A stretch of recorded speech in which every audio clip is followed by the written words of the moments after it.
2006 Porsche Boxster 3.2. It's I'm changing the automatic transmission fluid, or the Tiptronic fluid. Sump's removed. Basically, it's quite a simple operation. You have to take off these struts that run down each side, and obviously the lower stone pan protects stones. I'll show you that in a minute.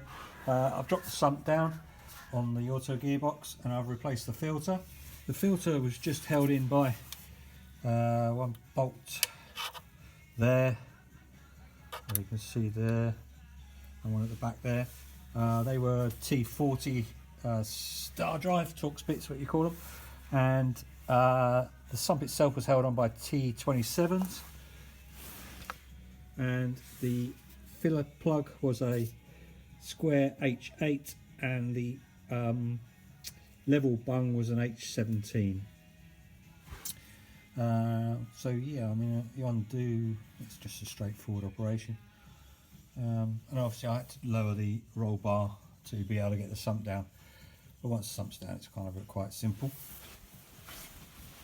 Let me show you the sump. Okay, so then when I took the sump down, this was all full of glitch basically, and you could put, when you get the kit, you get new magnets, you get a new gasket which goes on here, you get new bolts, and this is where the filler is. Filler bung goes up under there, and that's where you can kind of see where you put the tube to fill the gearbox back up again. I've got what I call a transfer pump, which will basically just suck the oil out of the bottle and then pump back into the sump when it's all back together. Looks a bit like an artificial insemination device, but I'm sure it does the trick. That's quite straightforward. Oh, that's the stone guard again, which just bolts on. It's well, they're all 15mm bolts from memory, and the anti-roll bar bolt's just 13mm. There's the old filter. That's where one of the bolt-on sides, and that's the other on that side. Oil was really dirty. I mean, it's only done 59,000 miles. I mean, it should be this sort of colour. It should be sort of red, and this is the colour it was. They recommend every 70,000 miles, but you know, by the look at this, it's like you need to do it more often. So I'm pleased that I took all that apart.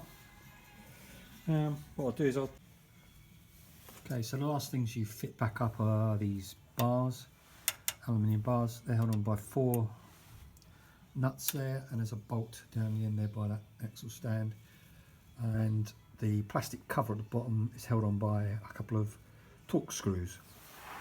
You obviously got both the same each side, and then you have the stone guard, which is held under by 2 nuts here and 2 bolts at the front, and that all drops down.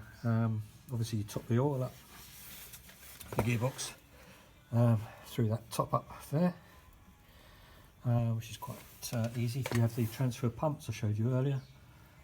The drain bung for the gearbox is kind of there.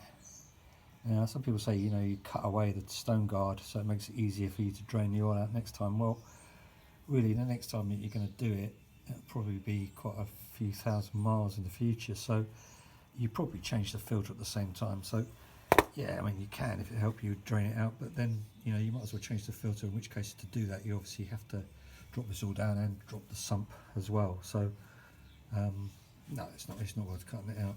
You might as well just leave it, and it's just there. With the kit, and you got a new one with the kit, so that's quite good.